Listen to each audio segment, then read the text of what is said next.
Ladies and gentlemen, my name's Paul, and in this Game.com video we're going to be discussing and of course analysing tech and gaming news which as usual has popped up over the past 24 or so hours. We're going to be starting things out with the iPhone X because demand has absolutely been crazy for the new device. And then discuss a blog post by Sony because they are hinting that there will be multiple new game announcements taking place next week. And finally, as we approach the final few days before the Xbox One X is launched, we're going to be hearing more from Microsoft and why you should buy the device, and also some information on their recent successes with the Game Pass. But very small public service announcement first. Both Nvidia and AMD have released new versions of their graphics card drivers. Yes, new ones. These fix a couple of bugs which were present in different games, including Wolfenstein.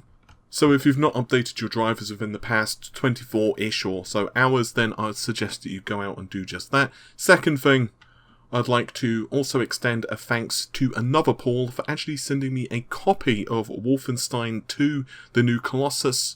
He's a viewer / all-round cool guy and sent me a copy of the game which he received with a Vega 64 card, so thanks very much again to him. So, let's talk about the iPhone X and its success. That's right, the iPhone X sold out at a record-breaking pace. We're looking at all of the available pre-orders being gobbled up in just 10 minutes. And according to an Apple spokesperson, we can see from initial response, customer demand is off the charts. What's even more absurd is that certain official online retailers are actually charging you $100 premium for actually putting in your pre-order of the new iPhone. Despite the likes of Best Buy giving you a fairly weak, quite honestly, excuse, the cashing in doesn't stop there. Unsurprisingly, eBay is already littered with various iPhone X pre-orders, and some of these are going for upwards of $6,000 US. This is despite a few hiccups with the iPhone X's initial presentation, where Face ID didn't work because it required a pass code first to initially unlock the device, and also some people criticizing Apple for incorporating fast charging into the device, but with a small caveat. You don't actually have a power supply capable of fast charging the device. So in other words, you would have to buy that separately. Next up, we're going to discuss PlayStation and Paris Games Week. So, beginning Monday, which will be the 30th of October, PlayStation's Paris Games Week showcase will be very interesting indeed. According to the official PlayStation blog, we're going to be seeing 7 all-new game announcements for the PlayStation 4 as well as the PlayStation VR. Nice to know they're not forgetting it exists. And starting from 9 AM, their media showcase will give them an exclusive look at the new wave of huge PlayStation titles. As we all know, about a week after this event takes place, we'll be seeing the launch of the Xbox One X from Microsoft. So obviously Sony holding a few large titles back so that they can kind of fire them across Microsoft's bow, just to remind the public that, hey, yes, there's a new Xbox in town, but don't forget that we've still got all of these exclusives and all of these cool games coming out on our system. What's actually interesting about Microsoft is, despite the fact that the hardware sales for the Xbox One have not been particularly good over this past quarter, which isn't amazingly surprising. I mean, most individuals now, I imagine, are probably waiting for the Xbox One X if they're looking to jump into the Xbox ecosystem. But regardless, what is very successful is both Xbox Live as well as the Game Pass. For example, Xbox Live, the monthly users have grown by 13%, and this takes the number to 53 million. And they predict, this is according to their own revenue report, the continued growth across Xbox One, Windows 10, as well as mobile platforms. So, what is rather interesting, at least in my opinion, is a comparison image which has popped up. Now, this is from a booklet that Microsoft are providing as kind of advertising. And the best way of describing this is a specification breakdown of the various components inside the Xbox One, the Xbox One X, the PS4, and finally, of course, the PlayStation 4 Pro. Now, to Microsoft's credit, they do actually put in the Xbox One S in here, but that actually just serves to show just the performance differential between each of the systems. Also worthy of note, they've actually somewhat rounded up or down some of the numbers. For example, the PlayStation 4 is showing at about 1.8 teraflops, when in reality it's actually slightly more than that, it's about 1.84. What is, however, very obvious is Microsoft are making a really big deal of everything, including the memory configuration. For example, the game's addressable. This essentially means that you have 8 gigabytes, for example, inside the PlayStation 4. However, 8 gigabytes may be there, but 3 gigabytes of that is as reserved for the operating system, meaning developers have 5 gigabytes. This number was slightly increased by the introduction of DDR3 memory inside the PlayStation 4 Pro, which means that applications which don't need high levels of performance can offload some of their data to the slower storage, but that still means that the PS4 Pro only has a fairly meager 5.5 gigabytes of memory. Now compare this to the Xbox One X, and yes, we can start seeing the difference with 9 gigabytes of total memory available. So while the raw teraflops are perhaps something that many people are focusing on, it's actually more probable that one of the big benefits of the system, the Xbox One X over the PS4 Pro, and this is something I tackled kind of more in depth just a few days ago, the additional memory available for developers is probably going to make the big deal in the long run, because obviously with more memory, high resolution textures and assets can be utilized. Now, as I said, November the 7th is the date that we're going to be seeing the Xbox One X launched. However, there will be a launch event, but Microsoft is still remaining fairly cagey.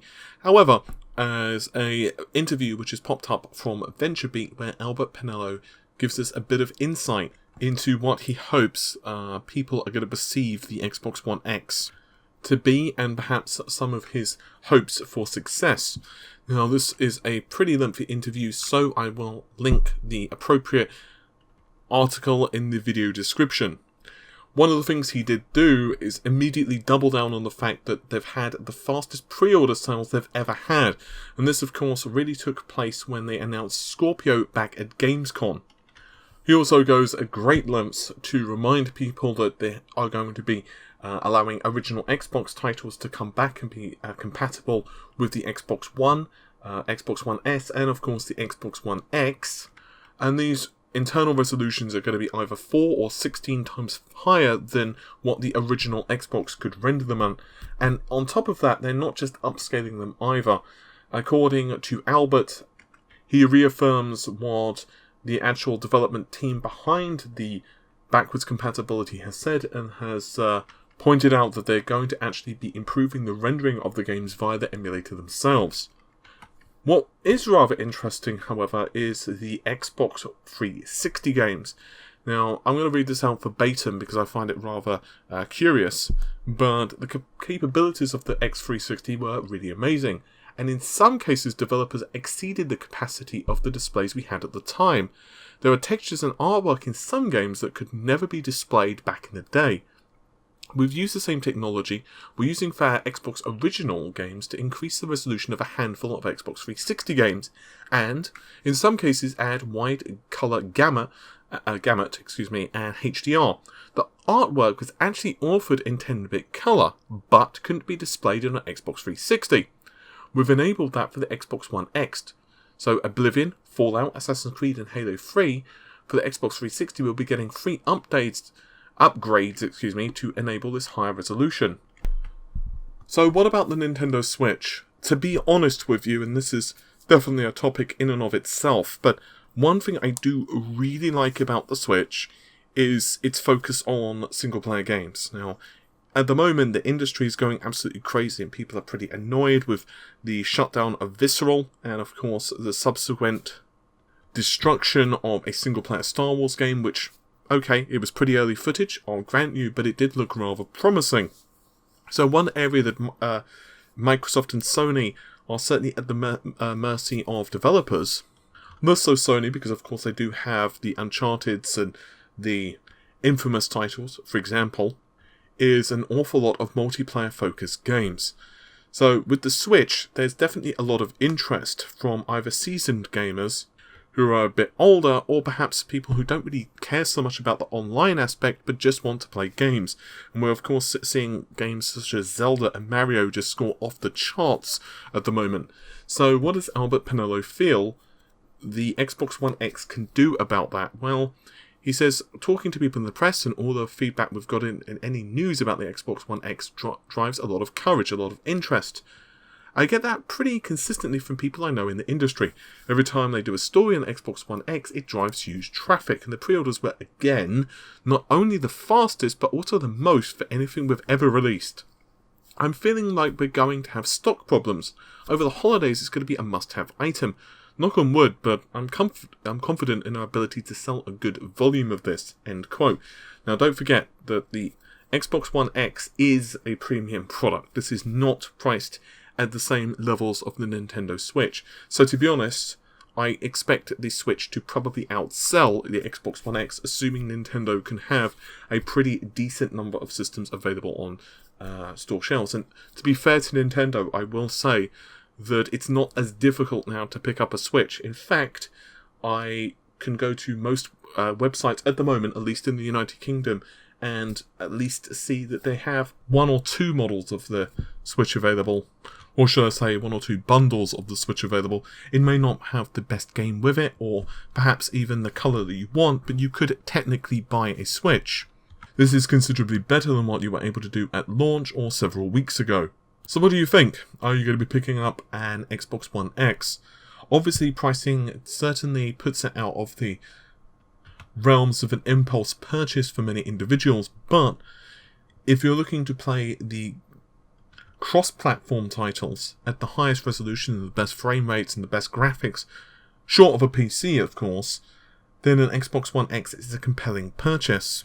Or are you just kind of sick of the status quo of things right now and you're just thinking, you know, I either have a PlayStation 4 or I've got a decent gaming PC and maybe I just want to go with the Switch, or perhaps none of them.